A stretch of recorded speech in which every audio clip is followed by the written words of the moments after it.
దేవుని పరిశుద్ధ నామానికి మహిమ కలుగునుగాక. కూడి వచ్చిన మీ అందరికీ నా హృదయపూర్వక వందనాలు. దేవుడు మిమ్మల్ని దీవించునుగాక. ఒక ఊరిలో ఒక న్యాయాధిపతి ఉన్నారు. ఆయన ఎవరి మాట వినడు, దేవునికి భయపడ్డు, మనుషులను లెక్క చేయడు. న్యాయం తీర్చకపోగా ప్రజల్ని బహుగా బాధ పెట్టేవాడు. ఒక విధవరాలు ఆయన దగ్గరికి వెళ్ళి పదే పదే నాకు నా ప్రతివాదికి న్యాయం తీర్చయ్యా, నాకు నా ప్రతివాదికి న్యాయం తీర్చయ్యా అని పదే మాట్లాడుతుంటే ఒకరోజు ఆయన అంటాడు, నేను దేవునికి భయపడకయు మనుష్యులకి భయపడకయు ఉన్నాను కాబట్టి. ఎవరికంట? దేవునికి భయపడక మనుషులకి భయపడక ఉన్నాను. కానీ ఈ పేద విధవరాలు మాత్రం నన్ను పేద విధవరాలు పదే ఇబ్బంది పెడుతుందని ఈమెకి న్యాయం తీర్చేద్దాం అనుకున్నాడంట. ఒక అన్యాయస్తుడైన న్యాయాధిపతికే ఒక విధవరాల మీద అంత జాలి కలిగి తన మనవిని అంగీకరించినప్పుడు దేవుడు మన ఎడల ఎలా ఉంటాడు? మన మనవిని అంగీకరిస్తాడు, అంగీకరించడా? మనం ప్రార్థన చేస్తున్నాం, మనం విన్నవించుకుంటున్నాం, ఆ మనం వింటున్నాడు. ఆయన విన్న తర్వాత నీ ప్రార్థనని విన్నాను, ఇది చేస్తాను అని చెబుతున్నాడా? 1 సమూయేలు 1:17 వాక్యం. 1 సమూయేలు 1:17. అంతటా ఏలి నువ్వు క్షేమముగా వెళ్ళము, ఇశ్రాయేలు దేవునితో నీవు చేసుకున్న మనవి విని. చిన్న ప్రార్థన చేసుకుందాం. కృపామయుడా, నీకు స్తోత్రమయ్యా. ఈ సమయంలో మీరు మాతో మాట్లాడుచున్నందుకు నీకు వందనాలు. ఇశ్రాయేలు దేవుడు అని నీతో మేము చేయ మనవి విని మీరు మాకు సమాధానము దయచేవారు. అయితే ఎట్టివారి జీవితాల్లోకి మీరు సమాధానం దయచేస్తారు కూడా. ఈ పూట మేము ధ్యానం చేయడానికి నీ కృపను దయచేయమని, వినగలిగిన చెవిని గ్రహించగల మనస్సును మాకు కలుగు చేసి సమయోచితమైన జ్ఞానమును మీరు మాకు అనుగ్రహించమని యేసుక్రీస్తు నామములో అడిగి వేడుకొనుచున్నాము తండ్రి, ఆమేన్. హల్లెలూయా, హల్లెలూయా. హన్న ప్రార్థన చేస్తుంది. ఏమని ప్రార్థన చేస్తుంది? గుడ్రాలను పేరు తీసేయి, ఆ నింద తీసేయి, ఒక కుమారుడు నువ్వు వాడిని తీసుకొచ్చి నీ మందిరంలోనే విడిచిపెట్టి వెళ్ళిపోతాను, ప్రతిష్ఠిస్తాను నీ కోసం అన్నది. ఆ సందర్భంలో ప్రార్థన చేస్తున్నప్పుడు ఏలీ వచ్చి మత్తురాలు అయిందేమో అనుకున్నాడు మొదట. తర్వాత గమనిస్తే ఆవిడ తన బాధనంతా చెప్పింది. దేవుడు ఇశ్రాయేలు దేవునికి నువ్వు చేసిన ప్రార్థన విని అది నీకైనా దయచేస్తారు అని చెప్పాడు. There is a confirmation. ఒక కన్ఫర్మేషన్ వచ్చింది. ఆవిడ అక్కడి నుంచి తిరిగి వెళ్ళింది. మనం ప్రార్థన చేస్తున్నప్పుడు, మన ప్రార్థనలు ఉన్నప్పుడు, is there any confirmation? I'm asking you, is there any confirmation from God? దేవుని యొద్ద నుంచి ఒక నిశ్చయత, ఇది జరుగుద్ది అనే సమాధానం నీకు ఏ రోజైనా వినపడిందా? శ్రద్ధగా ఆలోచన చేయాలి. దేవుని యొద్ద నుంచి మనం ప్రార్థన చేసి ఆమేన్ అనగానే లేచి వెళ్ళిపోతామా, కూర్చుంటామా? ఆమేన్ అనగానే లేచి వెళ్ళిపోతామా, కూర్చుంటామా? నేను మీతో మాట్లాడాను, తిరిగి వెళ్ళిపోయాను, మీరు ఏమనుకుంటున్నారు నాకెలా తెలుస్తుంది? అర్థమవుతుందా? ఇవి అర్థమవుతుందా? నేను మాట్లాడాను మీతో, మీరు విన్నారని నాకు తెలుసు. మీరు ఏమనుకుంటున్నారో నాకు ఎలా తెలుస్తుంది? మీరు మాట్లాడకుండా ప్రార్థన చేసావు, ఓ లిస్ట్ అప్పచెప్పేసావు ఆయనకి. యేసు నామములో అడుగుచున్నాను తండ్రి, ఆమేన్ అన్నావు, లేచి వెళ్ళిపోయావు. ఆయన ఏం మాట్లాడాలనుకుంటాడు నీకు ఎలా తెలుస్తుంది? ఆయన ఏం మాట్లాడాడో నీకు ఎలా అర్థమవుతుంది? నువ్వు చేసిన మనవుని బట్టి, చేసిన ప్రార్థన బట్టి ఆయన చేస్తున్నాడా చేయటం లేదా కన్ఫర్మేషన్ నీకు ఎలా తెలుస్తుంది? ఆదికాండం మనం చదువుతున్నప్పుడు 17వ అధ్యాయము 20వ వాక్యంలో ఇస్మాయేలు కోసం అబ్రహాం ప్రార్థన చేశాడు. దేవుడు అబ్రహాంతో మాట్లాడుతుంటాడు, ఇస్మాయేలును గూర్చి నీవు చేసిన మనవి. హల్లెలూయా, హల్లెలూయా. ఇస్మాయేలు గురించి నువ్వు మనవి చేస్తే విన్నా నేను. ఆయన ఎందుకు ప్రార్థన చేశాడంటే, పిల్లలు లేరు, దేవుడు చెప్పాడు నేను నీ కుమారుని ఇస్తానని చెప్పాడు. ఈలోపు శారా హాగర్ని తీసుకొచ్చి వేసింది. హాగర్ ద్వారా సంతానం పొందుకుంది, సంతోషపడిపోతుంది. ఈ ఆనందపడుతున్న క్షణాల్లో మరలా అబ్రహాంకి కుమారుడు పుట్టాడు శారా ద్వారా. అప్పుడు శారాకి, హాగర్కి, అబ్రహాంకి, శారాకి మధ్యలో పిల్లలు ఉన్నారు. అబ్రహాంకి అమితమైన ప్రేమ ఇస్మాయిల్ మీద కనపరుస్తాడు. కారణం ఏంటంటే మొట్టమొదట తనని తండ్రిగా గుర్తింపు తెచ్చిన వ్యక్తి అతడు. ఇది ఇలా సాగుతుంది. ఇది శారాకు నచ్చట్లేదు. గర్భవతిగా ఉన్నప్పుడే హింసించింది, పారిపోయి మరలా తిరిగి వచ్చింది దేవుని దూత మాట విని. అంత బాగానే ఉంది. ఇప్పుడు పెద్దోడైన తర్వాత ఇస్మాయిలు ఇస్సాకుని హేళన చేశాడు, అల్లరి చేశాడు, సిగ్గుపరిచేలా చేశాడు. అప్పుడు శారా కోపం వచ్చి నా ఉసురు నీకు తగల అని గొడవ పెట్టుకుంది. ఈయన ప్రార్థన చేశాడు. దేవుడు వెంటనే నీ భార్య మాట వినన్నాడు. నీ భార్య మాటని ఇంత తెచ్చుకున్నావు కాబట్టి ఇప్పుడు కూడా నీ భార్య మాట వినన్నాడు.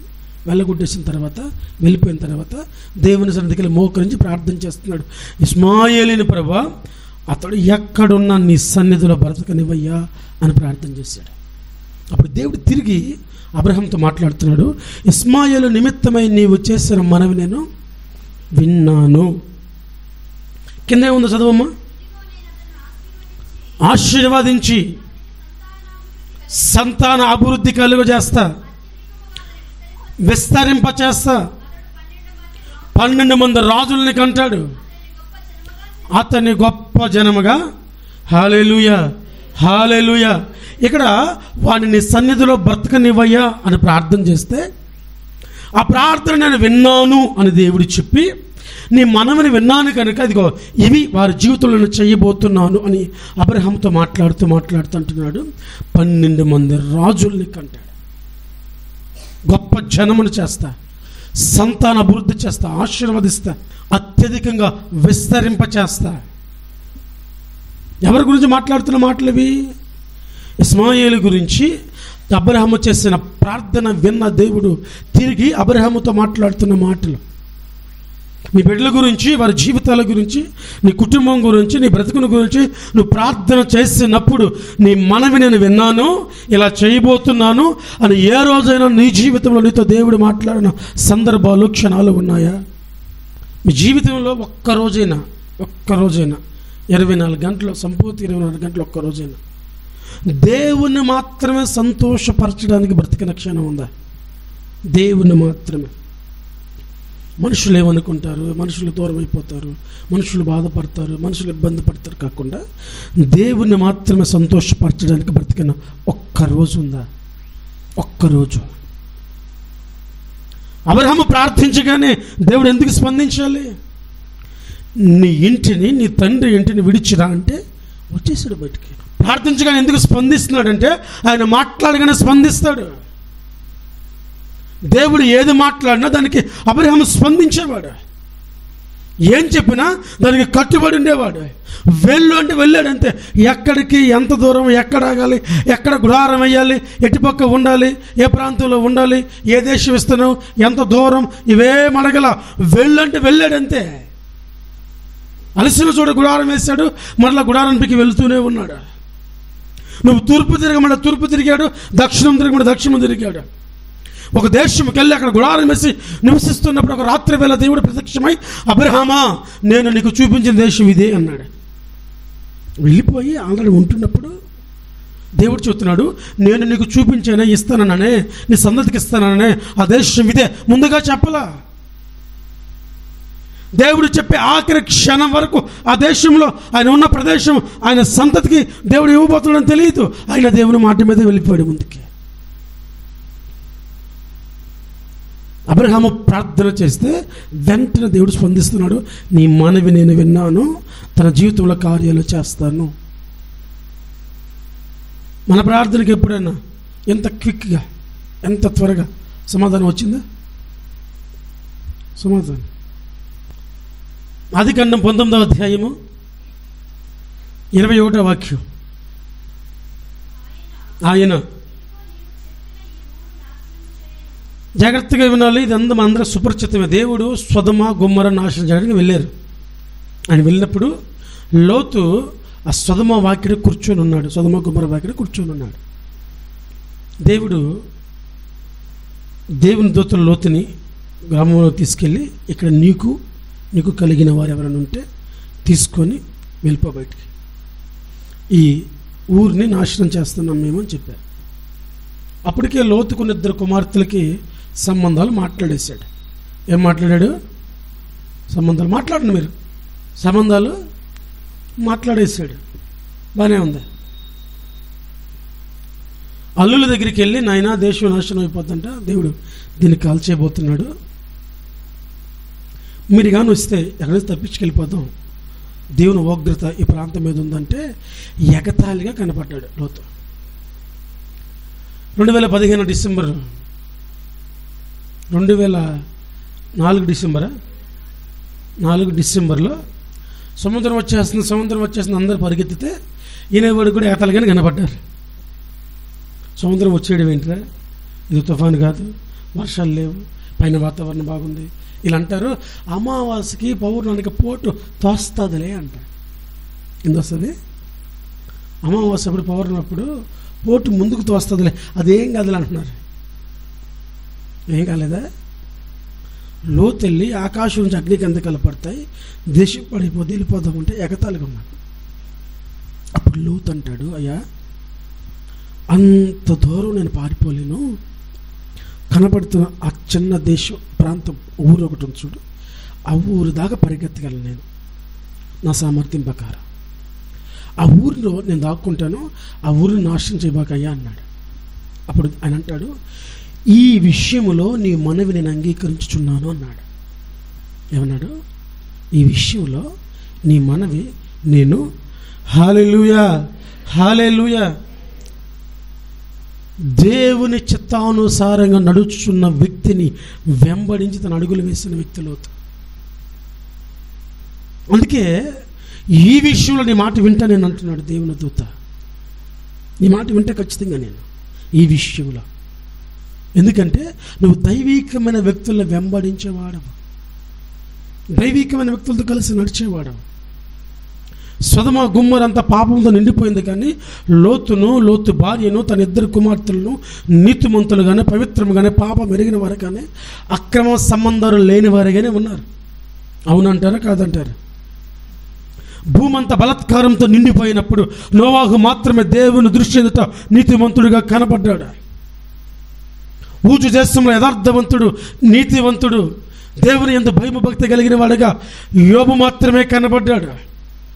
మన దైనందిన జీవితంలో నీవు ఒక ప్రత్యేకమైన వ్యక్తిగా ఆయనకి కనబడగలిగితే, ఒక ప్రత్యేకమైన వ్యక్తిగా ఆయన ఆజ్ఞలు వెంబడించగలిగితే, ఒక ప్రత్యేకమైన వ్యక్తిగా ఆయన ఆజ్ఞలు వెంబడించిన వారిని అనుకరించగలిగితే, నీ ప్రార్థన విని నీ మనవలకు తిరిగైన సమాధానం ఇస్తాడు. అటు జీవితం మనలో కనబడుతుందా? అటు జీవితం దేవుని ఎదుట మనకున్నదా? ప్రార్థన చేసి ఆమె అని చెప్పి వెళ్ళిపోవడమే. ప్రార్థించినప్పుడు ఆమెనని చెప్పిన తర్వాత ఇక్కడ కాదులే, వ్యక్తిగత ప్రార్థనలో పర్సనల్గా ప్రార్థన చేసుకుంటాం. మనం చేసుకుంటామా? నేను అంత పెద్దగా ప్రార్థన చేయలే, ఎంతగా మా ఇంట్లో దెయ్యం ఉందన్న ఒక పెద్దగా ప్రార్థన చేయదంట, అందుకని ఏముందంట ఇంట్లో ఉన్న ముగ్గురికి చూడలేదు కదమ్మా అంటే మంచం కింద ఉందేమో అంటుంది. విశ్వాస వీరురాలు. ప్రార్థన ముగిగానే ఆమేన్ అంటే లేచి వెళ్ళిపోతాం. ఎప్పుడన్నా ఒక 10 నిమిషాలు ప్రార్థన చేసినప్పుడు ఒక 5 నిమిషాలు అలాగే ఆమేన్ అని చెప్పిన తర్వాత ఏం మాట్లాడతాడా అని ఆలోచన చేస్తుంటారా? వినుంటారా? ఉండుంటారా? ప్రార్థన చేసిన తర్వాత మాట్లాడతాడు అని ఆలోచన ఎప్పుడు వచ్చుంటుందా? ఆమేన్ లేచి వెళ్ళిపోతూ ఉంటుంది. గొప్ప గొప్ప ప్రార్థనా పరులు మీరు అడగండి, ప్రార్థన ఎంతసేపు చేస్తారో అంతసేపు కనిపెడతారు. కనిపెట్టు ప్రార్థన అని ఇప్పుడు విన్నారు మీరు అంటే అర్థం ఏంటి? ఆ ప్రార్థనలో కూడా ఆమె అనగానే వెళ్ళిపోతారు. మళ్ళీ దానికి పెట్టే పేరేంటి? కనిపెట్టు ప్రార్థన. కనిపెట్టడం అంటే నువ్వు ఆయన అడిగిన తర్వాత ఏం మాట్లాడతాడని ఎదురు చూడటం. 10 నిమిషాలు సరే ప్రార్థన చేసినప్పుడు ఉండండి అలాగే. ఎలియా ప్రార్థన చేస్తే స్పందించాడు, ఎలీషా ప్రార్థన చేస్తే స్పందించాడు. ఇలా మన జీవితంలో చూస్తే నిర్గమాకాండం 34వ అధ్యాయం 9వ వాక్యం, మోషేతో మాట్లాడుతున్న భూమి మీద ఎక్కడ నేను ఎప్పుడైనా ఏ జనంలో నేను చేయబడిన అద్భుతంలో నీ ఎదుట నేను చేస్తాను. ఎలియాజరు ప్రార్థన చేశాడు సంబంధానికి వెళ్ళేటప్పుడు. ఏమని ప్రార్థన చేశాడు? ఎలియాజరు ప్రార్థన చేస్తున్నాడు, నేను ఎంచుకున్న స్త్రీ నా యజమానులు ఎలా ఉండాలంటే దాతృత్వ హృదయం కలిగింది అయి ఉండాలి, పశువులను దయతో చూసేది అయి ఉండాలి, పని వాళ్ళకి పట్టడి అన్నం పెట్టేది అయి ఉండాలని కోరుకుని వెళ్ళాడు. న్యాయబద్ధమైన కోరిక అది.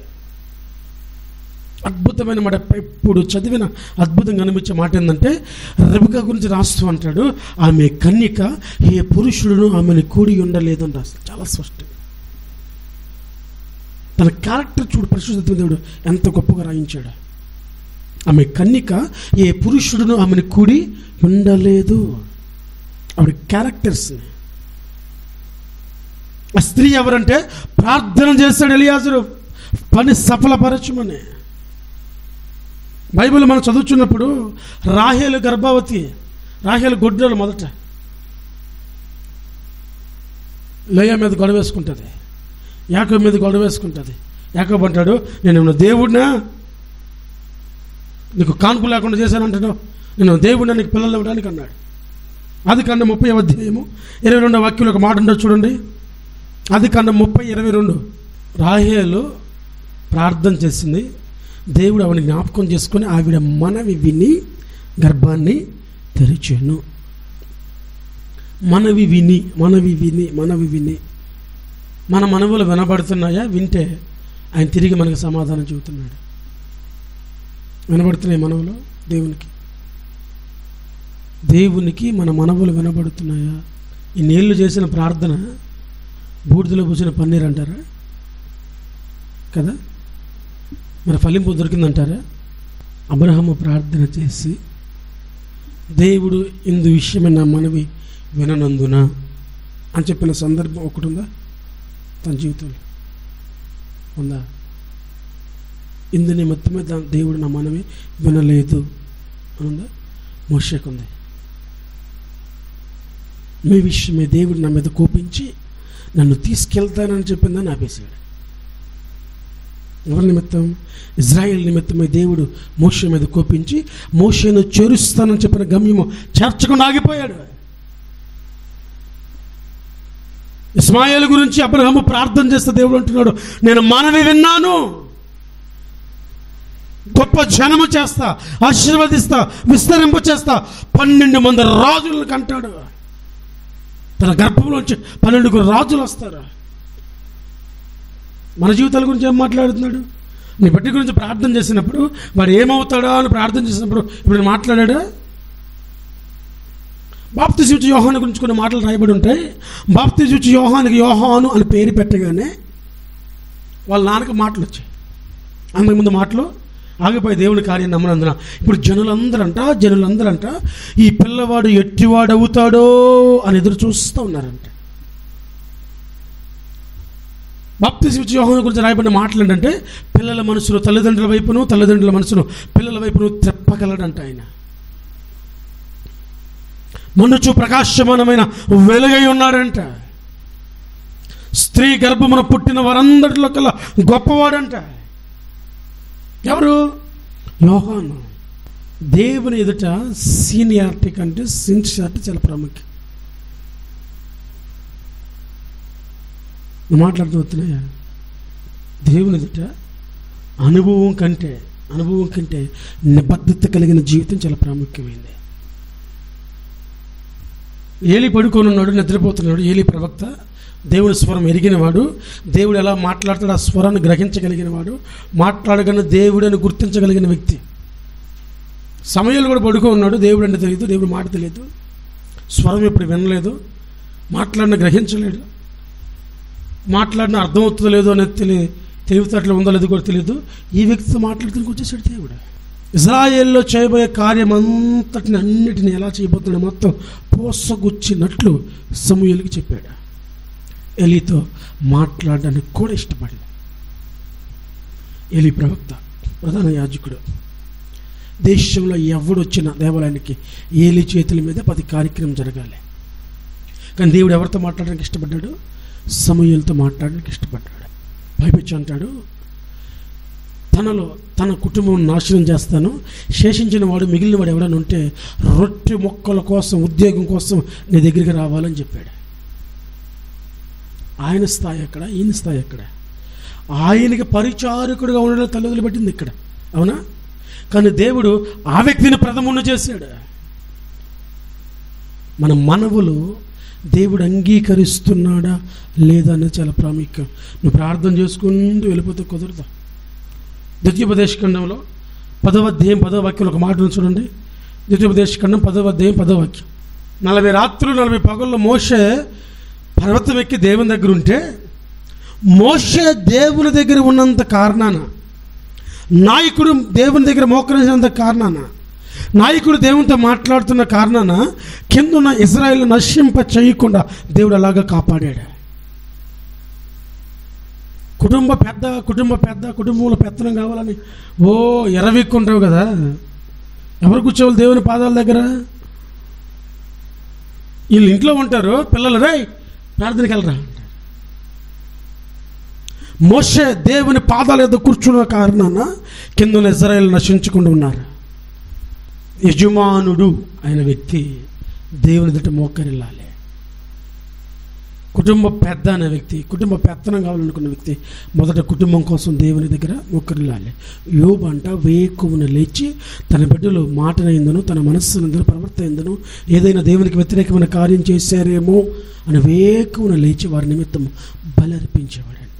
ఏ రోజైనా వేకువన లేచి నీవు నీ బిడ్డ కోసం ప్రార్థన చేసిన రోజు ఉందా? నీ బిడ్డ కోసం, నీ సంతానం కోసం. మనం లేచేలోపు పిల్లలు కూడా లేచేసి ఉంటారు. యోబు వేకువన లేచి బిడ్డల కోసం ప్రార్థన చేసేవాడు. వేకువన లేచి, ఎంతమందికి ఉంది అలవాటు బిడ్డల కోసం వేకువన లేచి ప్రార్థన చేయటం? చెయ్యొత్తండి ఒకసారి. వేకువన లేచి చెయ్యెత్తాలి. వేకువన లేచి పిల్లల కోసం ప్రార్థన చేసేవాడు. పిల్లల కోసం ప్రార్థన చేసేవాడు. ఇందుకు మీకు నాకు మధ్య దేవుడే సాక్షి. వేకువన లేచి నీ ప్రార్థన పరమందున్న దేవునికి వినపడితే నీ బిడ్డలకు కాపుదల. మోషే అంటున్నాడు, నేను దేవుని సందున్నాను కనుక ఆయన నా మనవిని కింద ఉన్న మిమ్మల్ని నశింప చేయకుండా కాపాడాడు అన్నాడు. అట్టి తండ్రులు అట్టి తల్లులు కావాలి. వేకువనే తమ హస్తాలు తమ బిడ్డల కొరకు దేవుని వైపు చాపగలిగిన వారు కావాలి. సమస్య వచ్చాక, ఇబ్బంది వచ్చాక, ఎదుకొచ్చాక, శోధనలో పడిపోయాక ప్రార్థన చేసే బొచ్చుల మంది ఉంటారు. రాకముందు దేవుని సందులో మోకరించే వాళ్ళు కావాలి. బైబిల్లో ఒక్క మాట చెబుతున్నాను చూడండి. 1 రాజుల గ్రంథము 3వ అధ్యాయము 12వ వాక్యం. బుద్ధి వివేకముల హృదయం నీకు ఇచ్చున్నాను. జాగ్రత్తగా వెళ్ళి సొలొమోను ప్రార్థన చేశాడు. నీవు ఎలాగూ అడిగినందున, ఎలాగంటే దేవుని దృష్టికి అనుకూలంగా ప్రార్థన చేశాడు. ఎవరి దృష్టికి అనుకూలంగా ప్రార్థన చేశాడు? నువ్వు అడిగిన ప్రార్థన అనుకూలంగా ఉంది కనుక నువ్వు అడగనివి కూడా ఇచ్చేస్తానన్నాడు. ఏమన్నాడు? అడగనివి కూడా, ఐశ్వర్యము, పేరు, జ్ఞానము సమస్తం చేస్తాను. మనవి విన్నాను నీది అనే దేవుని యొద్ద నుంచి మనకి కన్ఫర్మేషన్ చాలా ప్రాముఖ్యం. కన్ఫర్మేషన్ లేకుండా ఇవి ఎంతకాలం ప్రార్థన చేసిన ప్రయోజనం ఉండదు. వ్యర్థం, టైం వేస్ట్ అయిపోతుంది. ఇశ్రాయేలు గురించి మాట్లాడుతూ పాత నిబంధనల దేవుడు ఒక మాట అంటాడు, మిమ్మల్ని ఉపవాస దినమును చాటింపమని చెప్పినది ఎవడు? మీ ఉపవాస దినములు నాకు అసహ్యమైన అంటాడు. ఉపవాస దినము అసహ్యం అయిపోయింది. ఎవడు చాటించమన్నాడు మిమ్మల్ని? మీరు ఉపవాసం ఉన్న దినమున మీరు చేసే పని ఏంటి అని అడుగుతాడు. నేను ఉపవాసం ఉన్నాను కాబట్టి నా ప్రార్థన దేవుడు వినేసాడు అని అనుకుంటే తప్పు. బహుశా విన్నాడేమో, కానీ అది చేయాలనుకుంటున్నాడో లేదో, నువ్వు చేసిన ప్రార్థన అంగీకరించాడో లేదో, నువ్వు చేసిన ప్రార్థన నెరవేర్చాలనుకుంటున్నాడో లేదో ఆయన మాట్లాడితేనే కదా తెలిసేది. అవునా కదా? దేవునికి ప్రార్థన చేసావు, వచ్చేసావు, ఆయన చేస్తాడో చేయడో ఆయన చెప్తే కదా నీకు తెలిసేది. మరి ఆయన చెప్పాడా ఎప్పుడన్నా? నీకు కన్ఫర్మేషన్ ఉందా? నువ్వు ప్రార్థించినప్పుడు తిరిగి ఆయన నీకు జవాబు ఇచ్చాడా? నీ మనవలు నేను అంగీకరిస్తున్నానని అబ్రహాముతో కానీ, ఇస్సాకు యాకోబుల దగ్గర మాట్లాడినట్లు, మోషేతో మాట్లాడినట్లు, సొలొమోనుతో మాట్లాడినట్లు మనతో ఎప్పుడైనా మాట్లాడాడా? లేదా ఎలియాజరు ప్రార్థన చేసి ఇలా జరగాలయ్యా, ఇలా జరిగితే నువ్వు ఈ కార్యం చేసినట్లు అనుకున్నట్లు నువ్వు అనుకున్నట్లు కార్యం జరిగించాడా? గిద్యోను ప్రార్థన చేసి నువ్వు నన్ను పిలుస్తున్నావనే నిర్ధారణ ఏంటంటే ఈ గొర్రెబొచ్చు మంచుతో తడవాలన్నాడు, తడిపాడు. ఈ గొర్రెబొచ్చు మంచుతో తడవకూడదు, చుట్టూ ఉన్న ప్రదేశం నడిచిపోవాలన్నాడు, అలా చేశాడు. అలాగే నీకేమన్నా నిర్ధారణలు కలిగినాయా? దేవుడు నా మనం వింటున్నాడు, నన్ను కోరుకున్నాడు, దేవుడి కార్యం నాకు చేస్తాడు అనడానికి ఏదైనా రుజువులు నీకున్నాయా? రుజువులు ఏమి లేకుండా నేను ప్రార్థన చేశాను జరిగిపోద్దని నువ్వు అనుకుంటే అవివేకం. ఆనవాళ్ళు చాలా ప్రాముఖ్యం. ఒకటి, నీకు ఆనవాళ్ళన్న దేవుడు కనపరచాలి, లేదా ఆయన నీతో మాట్లాడాలి. ఇలా జరగనప్పుడు నేను చేస్తున్న ప్రార్థన దేవుడు విన్నాడు అని ఎలా నిర్ధారణకు వస్తావు? అవి జరుగుతాయని నువ్వు ఎలా ఎదురు చూస్తావు? టైం వేస్ట్ కదా.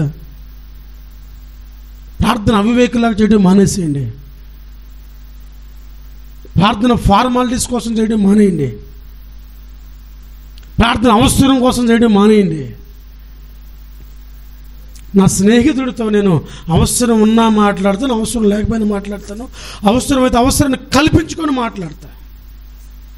అవునా?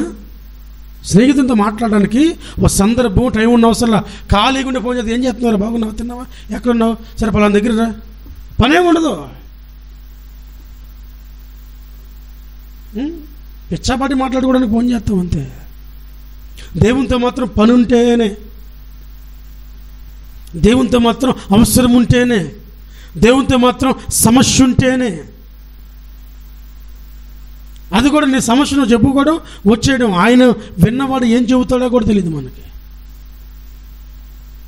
నీ మనవి దేవుడు వింటున్నాడు అంటానికి నిర్ధారణ లేకపోతే నీ ప్రార్థన నువ్వు చేసే ప్రతి ప్రార్థన నిరర్ధకమైపోతాయి. దేవుణ్ణి నా ప్రార్థన వినటానికి, నువ్వు విన్న వంటానికి రుజువు చూపించయ్యా, ఆనవాళ్ళు కనపరచయ్యా అని ప్రార్థించడం తప్పులేదా? తప్ప అదేం అనుమానం కాదు. గిద్యోను అడిగాడు కదా, పరాక్రమ కలిగిన బలార్జుడా నువ్వు రా బయటికంటే, మనకు అంత లేదయ్యా అన్నాడు. ఫస్ట్ లేదు, నువ్వు పలానా కుమారుడు కదా, పలానా వ్యక్తి కదా, నువ్వే రా అంటే, నీవు నన్ను పిలిచేవడానికి నిర్ధారణ ఏంటి అని అడిగాడు. సరే నువ్వే చూసుకుంటే అని అన్నాడు. ఇదిగో గురుబొచ్చు తీసి బయటేస్తా, ఆ గురుబొచ్చు మీద మంచు పడాలి, మొత్తం పొడిగా ఉండాలి అన్న పడేసాడు. అదే నేను పిండితే గురుబొచ్చు నుంచి నీళ్ళు కారుతున్నాయి. డౌట్ వచ్చింది దీనికి, ఈసారి ఎట్టి కాదు, గురుబొచ్చు బయటేస్తా, మొత్తం మంచుతో తడిచిపోవాలి, కానీ ఈ గురుబొచ్చు మాత్రం పొడిగా ఉండాలి. సరే అది కూడా దేవుడు చేశాడు. అప్పుడు ఒక నిర్ధారణకు వచ్చి, ఈయన అప్పటికీ కంగారే, భయమే. శత్రువులు ఉన్న చోటికి ఈయన పంపించాడు రాత్రిపూట. శత్రువులు ఇద్దరు మాట్లాడుకుంటున్నారు, రే ఎవరి రొట్టె ఒకటి దొల్లుకుంటూ గుడారం మీద పడిందిరా, గుడారం పడిపోయిందిరా అంటే, ఎవరి రొట్టె నిశ్చయముగా గిద్యోను ఖడ్గమే అని శత్రువులు మాట్లాడుకున్నట్టే విని ధైర్యం వచ్చింది ఆయనకి. నిర్ధారణ చేసుకున్నాడు ఆయన. నువ్వు చేసిన ప్రార్థన దేవుడు వింటాడు అనడానికి, ఆ కార్యం చేస్తాడు అనడానికి నీకు నిర్ధారణ ఉండాలి. నిర్ధారణ లేకపోతే అది నిరర్ధకమైపోద్ది. కాబట్టి నిర్ధారణ చూసుకోండి. దేవుని అడగనంత మాట్లాడయ్యా. దేవుడు మాట్లాడటానికి మనం ఎంచుకునే మార్గాలు చాలా ఉంటాయి. కొంతమంది లేఖనాల్లోంచి మాట్లాడమని ప్రార్థన చేస్తారు, కొంతమంది వాక్యంలోంచి మాట్లాడమని ప్రార్థన చేస్తారు, కొంతమంది ప్రవచనాల ద్వారా మాట్లాడమని ప్రార్థన చేస్తారు, కొంతమంది కళ్ళ ద్వారా మాట్లాడమని ప్రార్థన చేస్తారు, కొంతమంది దర్శనాల ద్వారా మాట్లాడమని ప్రార్థన చేస్తారు, కొంతమంది స్వరము ద్వారా మాట్లాడమని ప్రార్థన చేస్తారు. నీకు నిర్ధారణ ఏది ప్రామాణికంగా తీసుకుంటావో అలా మాట్లాడమని ప్రార్థన చేయి. నువ్వు చేస్తున్న ప్రార్థన ఆయన వింటున్నాడు అనడానికి నిర్ధారణ కలిగజేయమని ప్రార్థన చేయి. దేవుడు నిర్ధారణ లేకుండా ఉండేవాడు కాడు, నిర్ధారణ చేయకుండా కార్యం చేసేవాడు కాడు. నీకు కనపరుస్తాడు ఆయన కనపరుచున్నట్లు, ఆయన నిర్ధారణ చేయనట్లు మన జీవితం కూడా ఎలా ఉండాలంటే, ఆయన మాట్లాడితే స్పందించే జీవితంగా ఉండాలి. అబ్రహాం, లోతు కానీ, మోషే కానీ, సమూయేలు కానీ, సొలొమోను కానీ దేవుడు మాట్లాడితే తిరిగి రెస్పాన్స్ అయ్యారు వెంటనే. దేవుడు మాట్లాడితే రెస్పాన్స్ అయ్యే వ్యక్తి నువ్వు అయితే ఖచ్చితంగా నీ మనవులు వింటాడు, నీతోనే మాట్లాడతాడు. నువ్వు రెస్పాన్స్ కాని వ్యక్తి అయితే మీరు శ్రద్ధగా వెతికిదరు కానీ నేను దొరకకుందును అంటాడు. సో మన మనవులన్నీ ఆయన అంగీకరించుటకు మన జీవితం సరైనదిగా ఉండులాగా పరిశుద్ధాత్మ దేవుడు మనల్ని తయారు చేయునుగాక. వచ్చి సందర్భం మోకరించి ప్రార్థన చేసుకుందాం.